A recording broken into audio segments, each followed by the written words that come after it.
नमस्कार दोस्तों, मैं सुनील कुमार आपका फिर से स्वागत करता हूं आपके अपने चैनल क्या ऐसा होता है में। दोस्तों, जैसे कि मैंने आपको बताया कि त्र्यंबकेश्वर में पितृदोष और कालसर्प दोष की पूजा होती है। अब अगर आपको त्र्यंबकेश्वर जाना है, चाहे आपको कालसर्प दोष की पूजा करानी है या पितृदोष की पूजा करानी है, अगर आपको त्र्यंबकेश्वर आना है तो आपको किसी भी इंसान को फोन करने की आवश्यकता नहीं है। क्योंकि जो बात मैं आपको इस वीडियो के माध्यम से बता रहा हूं ना, अगर आपने इन बातों को पूरी तरह से अगर समझ लिया तो ये मान लो आपको किसी भी चीज की आवश्यकता नहीं है। ये मान लो ये आपके लिए गाइड है। तो दोस्तों, मैं बताने जा रहा हूं, जैसे कि अगर आप कालसर्प दोष की पूजा कराने जाते हैं, कालसर्प दोष की पूजा कराने जाते हैं तो पंडित जी की दक्षिणा मैं पहले से ही आपको बता चुका हूं। उसमें सारी पूजा की सामग्री उसमें शामिल होती है पंडित जी की दक्षिणा में। और जिसका जो दक्षिणा लेते हैं ग्रुप की पूजा की, वो 3100 रुपए पूजा की दक्षिणा लेते हैं। और अगर आपको सेपरेट पूजा करानी है, आप कहते हैं नहीं भाई मैं तो अपने साथ ना किसी को शामिल नहीं करना चाहता, मुझे तो पूजा एकांत में और अकेले में करानी है जिसमें कोई और शामिल ना हो, तो उसमें 11,000 रुपए लेते हैं पंडित जी अपनी दक्षिणा के साथ। और दक्षिणा में आपकी पूजा की सामग्री उसमें शामिल होती है। आपको अब जब आप घर से निकलने वाले हैं तो आपको क्या क्या सामान लेके आना है वो भी आप नोट कर लें एक बार। जैसे कि अगर किसी पुरुष को कालसर्प दोष की पूजा करानी है तो उसमें उसको 4 कपड़े लेके आने हैं, जिसमें से एक धोती होगी, एक बनियान होगी जो सफेद रंग की होंगी, दोनों धोती और बनियान। अंडरवियर की मैं बात करता हूं तो अंडरवियर भी अगर आप सफेद रंग का ले रहे हो तो कोई दिक्कत नहीं है, अदरवाइज वो आपका अंडरवियर नीला, काला और हरे रंग का बिल्कुल नहीं होना चाहिए। और एक होती है कंधा पे रखने के लिए तौलिया या फिर काफी लोग उसे गमछा भी बोलते हैं, उसे भी आप पीले कलर का ले लो, आप केसरिया कलर का ले लो, आप सफेद कलर का ले लो। तो इस कलर का लेना है। कोई भी कपड़ा आपको काला, नीला और हरे मतलब गहरे रंग का नहीं होना चाहिए। और अगर किसी पे छोटी छोटी वो लाइन सी होती है ना, काली नीली वगैरह जो होती है, वो भी मतलब ये रंग आपके किसी भी कपड़े में होना नहीं चाहिए। ये आप ध्यान रखना है। कालसर्प दोष की पूजा की मैं बात कर रहा हूं आपसे। और अगर महिलाओं को कालसर्प दोष की पूजा करानी है तो महिलाएं अगर साड़ी पहनती हैं तो साड़ी में भी आपको याद रखना है कि आपको काले, नीले, हरे रंग का कहीं पे भी कोई भी प्रिंट नहीं होना चाहिए। अच्छा होगा आप पीले या लाल रंग की साड़ी आप पहन सकती हैं। और अगर आप जैसे लड़कियों की बात करता हूं या फिर महिलाओं की बात करता हूं जो सलवार सूट पहनती हैं, तो वो भी इस बात को विशेष रूप से ध्यान रखें, काला, नीला और हरे रंग का कपड़ा, कोई भी कपड़ा आपके पास नहीं होना चाहिए। ठीक है। अच्छा, अगर मैं पितृदोष की बात करता हूं तो पितृदोष महिलाओं की पूजा पितृदोष की नहीं होती। काफी पंडित जी बताते हैं कि भाई आपकी बेटी की कुंडली में पितृदोष है, या फिर बताते हैं आपकी पत्नी की कुंडली में पितृदोष है। तो पितृदोष की पूजा अगर आपकी बेटी है तो आपको खुद को करानी चाहिए। और अगर आपकी पत्नी पे अगर पितृदोष है कुंडली में उनकी में, तो आपको ही उनकी पूजा करानी चाहिए। ठीक है। कपड़े बिल्कुल उसी तरह से रहते हैं। और अगर मैं ग्रुप की पूजा की बात करूं तो जो दक्षिणा होती है वो 8,500 रुपए होती है, जो 3 दिन की पूजा होती है पितृदोष की। इसमें नागबलि की पूजा होगी, नारायण बलि की पूजा होगी और मांगलिक कार्यक्रम होता है कि वो पूरा जो 2 दिन तक जो आपका सूतक चलता है ना, उसको खत्म करने के लिए एक पूजा होती है, भगवान श्री गणेश जी की पूजा होती है। 3 दिन की पूजा होती है जिसमें रहना और खाना पूरा वो पंडित जी की तरफ से ही होता है, तो मतलब इस पैकेज में शामिल है।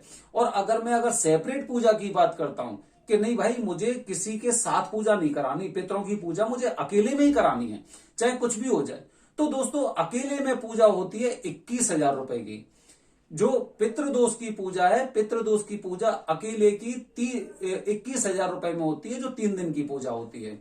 तो ये मैंने आपको जानकारी दे दी। अच्छा, बहुत से लोग जैसे कि मुझसे पूछते हैं कि भाई और क्या क्या सामान लेके आना है, और कुछ भी नहीं लेके आना है। अच्छा, और जैसे कि इसके बाद पूजा, कोई भी पूजा करवा रहे हो आप, चाहे कालसर्प दोष की करा रहे हैं या पितृदोष की पूजा करा रहे हैं, तो 40 दिन के नियमों का आपको जरूर से जरूर, एकदम मतलब बेहद जरूरी है उन नियमों का पालन करना। 40 दिन के नियम में जैसे मैंने आपको बताया जो खास चीज होती है वो मेन 4 होती हैं। जैसे कि आपको लहसुन, प्याज, मांस और मदिरा इनका सेवन बिल्कुल नहीं करना है। और सेवन नहीं करना है, इसका मतलब ये कि आपके मुख से इनके नाम भी नहीं निकलने चाहिए। ठीक है, ये अपने अंदर ऐसी चीजें आप बना लो और बसा लो अपने अंदर कि इन चीजों का नाम आपके मुंह से नहीं निकलना चाहिए। ठीक है। अच्छा दोस्तों, मैं पता ही जानकारी आपको क्यों दे रहा हूं, क्योंकि लोग मुझे फोन करते हैं, पंडित जी क्या लेके आना है, पंडित जी का ये बताइए खर्चा कितना होता है, और मुझे तो भाई 2 महीने बाद जाना है, 3 महीने बाद जाना है, और इस तरह की बातें करके वो अपनी समस्याओं को बार बार बताते हैं। अपनी समस्याएं बार बार बताएंगे कि हम इस तरह से परेशान चल रहे हैं, हम उस तरह से परेशान चल रहे हैं। देखिए, परेशानी, जब आपको परेशानी हुई है तभी आपको पितरों की याद आई है। मतलब कहीं ना कहीं ये सारी चीजें पितरों से जुड़ी हुई होती हैं, क्योंकि आप उनको पूरी तरह से भूल चुके थे। अब जब भूल चुके थे तो वो अपना दुष्परिणाम दिखा रहे हैं, तो इससे क्या हो रहा है कि आपके साथ परेशानियां, आपकी जिंदगी में परेशानियां आ चुकी हैं और घुस चुकी हैं, और वो आपको पूरी तरह से तहस नहस और बर्बाद करने पर तुली हुई हैं। क्योंकि भाई आप किन्हीं अपने देवी देवताओं को, जो आपके देवता हैं या फिर जो आपके पितर हैं, जब आप उन्हें भूल चुके हैं तो उन्हें भी गुस्सा आती है ना कि भाई ये क्या हो रहा है कि इनके लिए, इनके बारे में सोच सोच के हमारी पूरी जिंदगी निकल गई और हम यहां से चले गए, और उसके बावजूद भी आज ये हो रहा है कि आज ये हमें कहीं पे भी याद नहीं करते हैं। तो दोस्तों, इसीलिए मैं आपको बता रहा हूं कि कभी भी, मतलब मैं आपसे कह रहा हूं, रिक्वेस्ट कर रहा हूं, आपको क्या करना है। देखिए, जैसे कि पूजा वहां पर हमेशा नहीं होती है। एक चीज और, जैसे कि काफी लोगों को मैंने देखा है कि वो पहले से रिजर्वेशन करवा लेते हैं और फिर वो सोचते हैं कि वहां पे जाके अगले दिन से मैं पूजा करवा लूंगा। लेकिन दोस्तों, आपको एक बात हमेशा ध्यान रखनी चाहिए, पितृदोष और कालसर्प दोष पूजा की तिथियां होती हैं, उन तिथियों में ही वो पूजा होती है। इसीलिए रिजर्वेशन करवाने से पहले आप पहले मुहूर्त को जरूर देख लें कि भाई उस दिन जब मैं पहुंचूंगा तो अगले दिन वो पूजा हो सकती है या नहीं हो सकती है। खासकर प्रॉब्लम उन लोगों को आती है जो सेपरेट पूजा कराते हैं, क्योंकि ऑलरेडी ग्रुप बन चुके हैं, पंडित जी बुक हो चुके हैं, क्योंकि भाई उनका ग्रुप बन चुका है, उन्हें वो पूजा करानी है। अब आप वहां पे जाके कह रहे हो कि पंडित जी मुझे सेपरेट पूजा करानी है, तो सेपरेट पूजा के लिए उन पंडित जी के पास समय नहीं होता है। इसलिए ये चीजें आपको पहले से प्लान करनी होती हैं। मैं मतलब कोशिश करता हूं कि आप मेरी इन सब बातों को समझ चुके होंगे कि जब भी आप त्र्यंबकेश्वर जा रहे हैं तो, या फिर जाने का प्लान बना रहे हैं, तो सबसे पहले आपके पास पूजा की तिथियां होनी चाहिए। और पूजा किनसे करानी है मैं आपको ऑलरेडी बता चुका हूं, जो वरदानी पंडित जी होते हैं। वरदानी पंडित जी मतलब ये कि जिनकी पीढ़ियां वहां पर रह रही हैं, जिनको एक तरह से वरदान प्राप्त है कि अगर यहां पर त्र्यंबकेश्वर में आने के पश्चात अगर कोई इनसे पूजा कराता है तो वो पूजा 100% सफल होगी। ये मैंने आपको जानकारी दी है। तो दोस्तों, फोन पे आप इस तरह की बातें करते ना, तो मैं आपको पहले ऑलरेडी बता चुका हूं कि मेरा एक अलग काम है। मेरी डिजिटल मार्केटिंग की एजेंसी है, जहां पे मैं लोगों को सर्विस प्रोवाइड करता हूं, जैसे कि डिजिटल मार्केटिंग की सर्विस हो गई, गूगल एड्स वगैरह हो गए, फेसबुक एड्स हो गए, इंस्टाग्राम हो गया, ठीक है, या फिर वेबसाइट डेवलपमेंट की मैं बात करता हूं, ऐप डेवलपमेंट की बात करता हूं।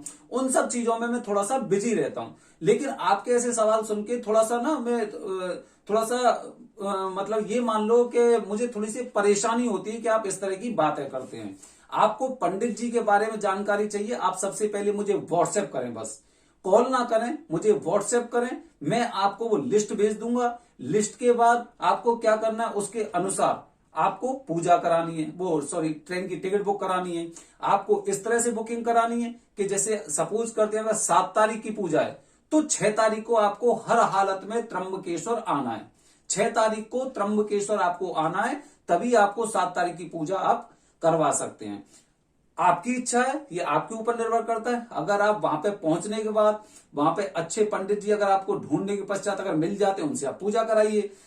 अगर आपको उसमें भी हेल्प चाहिए तो जब आपकी टिकट बुक हो जाएगी, आपको पूजा करानी है, तो वो उन पंडित जी के बारे में जो डिटेल होती है, कॉन्टेक्ट नंबर वगैरह होता है, उनका एड्रेस, वो सारी चीजें मैं दे दूंगा। लेकिन फोन पर आप अपना भी टाइम बर्बाद करते हैं और मुझे भी परेशानी होती है, क्योंकि मेरा ये काम नहीं है, मेरा काम वो दूसरा है। ये जानकारी मैं केवल आपको इसलिए दे रहा हूं कि आप इतनी दूर से पहुंचते हैं वहां पर, और जब अच्छे पंडित जी द्वारा जब आपकी पूजा नहीं होती तो काफी लोग बताते हैं कि पूजा तो हमने करवाई थी, लेकिन हमें उसके परिणाम अभी तक नहीं मिले हैं।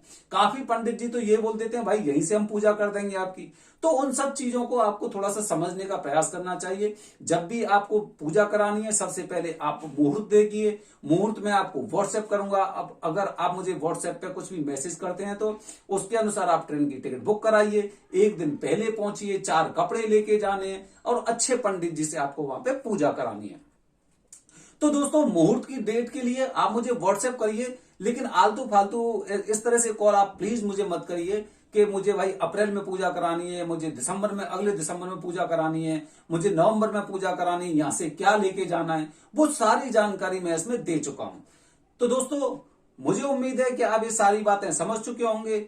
मैं आने वाले अपने वीडियो में आपको वो एक चीज बताने वाला हूं, एक ऐसी वीडियो के माध्यम से कुछ जानकारी देने वाला हूं कि आपके घर का पितृदोष इसी पीढ़ी में आपके द्वारा भी खत्म हो सकता है। वो किस तरह खत्म होगा, बने रहिए हमारे चैनल के साथ। धन्यवाद दोस्तों। जय हिंद, जय भारत, हर हर महादेव।